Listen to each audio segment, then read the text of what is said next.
Hi everyone and welcome back to my channel. Today I'm going to do something a little bit different. I want all of you that watch my channel to get to know me a little bit better, and to do that I need to start sharing stories about myself. So to start with today, I'm going to share one of my most embarrassing stories. So I named this video Coke Talk because one, I've got my Coke here, and two, in southern Utah, where I'm from, as you can see by my shirt, any soft drink or carbonated drink, we call Coke. So people can say, hey, let's go get a Coke, or I'm going on a Coke run, and then we'll follow it by saying, well, what do you want? Going on a Coke run, what do you want? So this is actually a mix of Dr. Pepper and Coke. So if you haven't tried that, it's pretty good. You should try it. But sometimes I drink Dr. Pepper, sometimes I drink Coke, sometimes I drink Mountain Dew. So it's all going to be called a Coke in my book. So there's that.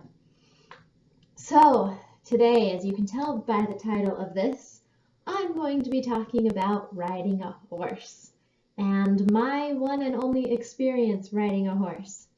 But in order to tell this story, I have to give a little backstory. And fair warning, if I get nervous and I start fidgeting a lot or I start spinning in my little swivel chair, it's because I get really anxious and I don't share this story with a lot of people because, like I said, it's pretty embarrassing. So we'll start with backstory. When I was really young, I used to compete in what's called cowboy poetry rodeos. So it's competitions on reciting cowboy poetry. I didn't write any because I'm not cool enough for that, apparently. So I would recite funny poems. In the competitions, you would have 5 minutes to do a set, and you would introduce yourself and do as many poems as you can fit into those 5 minutes, and you would be judged on it. So when I was, I don't know, I probably started competing when I was 10, 8, no, probably closer to 8 or 9. I was 8 or 9. I don't remember exactly. But I would compete against these really old guys that are professional cowboy poets. They travel the world reciting poetry. They get paid for it. They're pretty good at what they do. And when I was 11 years old, I ended up winning this competition. So there weren't age categories at all. It's just if you've won a silver buckle before and if you haven't won a silver buckle before. So I was in the I haven't won a silver buckle before. So I was just in the regular divisions, not the silver buckle division. So there were a lot of professional poets in this competition against me, and I ended up beating them out. And to this day, I have some people that aren't friends with me because of that. And who knows, maybe one of these times I'll do a video of me doing cowboy poetry. We'll see. Maybe. But I'm from a really small town with a lot of cowboys and a lot of ranchers, so there's horses everywhere. And I would do cowboy poetry, so I'd talk about ranch life and being on horses and everything. And I had never been on a horse in my life. So people found this out and started giving me a really hard time for doing cowboy poetry and never having been on a horse. So one day later that year, my friend invited me to go horseback riding with her and her family. And I was a little nervous. I have quite a bit of anxiety about things. And I was pretty nervous to go. But my mom's like, you should go. You should do it. It's fun. She used to ride horses when she was little, and she really wanted me to get on a horse. I'm like, okay. I went. I was actually kind of getting a little bit excited about it. So I get with this girl and her family, and we get all ready to go, and me and my friend decide to ride double saddle on this horse. Which, great, whatever. I've never been on a horse before. I was just kind of along for the ride. So we're riding double saddle. Everything's going great. And then she decides to hop behind the saddle because she was getting tired of both of us being squished into one saddle. So she's sitting right behind the saddle, and the horse starts trotting up the hill, and you know, she starts sliding off the rear of the horse, and she grabs onto the saddle and pulls herself back up. Everything's great. Everything's good. I'm like, okay, I can do this. We're good. Then the horse starts trotting up the hill again, and we're going, and she's sliding off the back again. Well, this time, instead of grabbing the saddle, she grabs me by the waist. So she reaches up, grabs me, and pulls.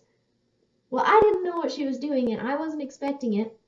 So she pulls me right off the horse.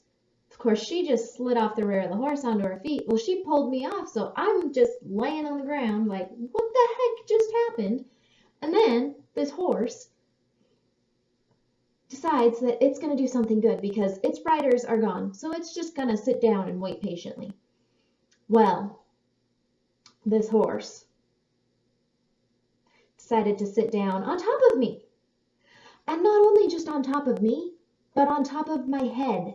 So I have this side of my head against the gravel on the ground, and then the horse just sits right on top of my head and squishes the crap out of my head. I'm like, what the heck is going on? So I'm screaming. I'm 11 years old, screaming my head off under this horse. So my friend comes up, kicks the horse off of me. Looking back on that, I'm like, why the heck would you do that? Horses kick back. I mean, come on. Freaking out. So I'm laying on this ground, like terrified now, because I was kind of scared of horses already and really anxious about everything. So now I am just terrified. And her dad comes over and he's like, okay, let's get back on the horse. What? No. Like, are you kidding me right now? I don't want to get back on that thing. Well, we were 20 minutes away from the cars that brought us there, so I had to get back on the horse. Oh my goodness. So I get back on the horse. I go out to the car. They thought I had a concussion at the time. They wouldn't let me go to sleep. I was not happy with life at all. I had a whole bunch of scrapes and scratches, and my face was bleeding because it got pressed against the gravel so hard. And I'm just like, just take me home. I just don't want to be here anymore. So I get home, and when you take a fall like that off a horse, you have to go to the chiropractor afterwards because, you know, it shifts your body around pretty good. So I go to the chiropractor, and, you know, my body wasn't too bad. It was all pretty good. And then he gets up to my head, and he's like, this is kind of weird. What do you mean it's weird? He goes, well, your head's kind of squished. I'm like, well, no, duh, it was squished. A horse sat on it. I mean, come on. So he takes my head and he grabs it this way, and he has to pop it, squish it back down this way because the horse had squished it this way. Are you kidding me? Why? Why? Why does this happen? So, I have actually never been on a horse since then. I'm probably a little bit scared of them. But I also have no real desire to ride a horse, probably because of that experience. So I hope you enjoyed this video about my one and only time on a horse and how terrifying it was.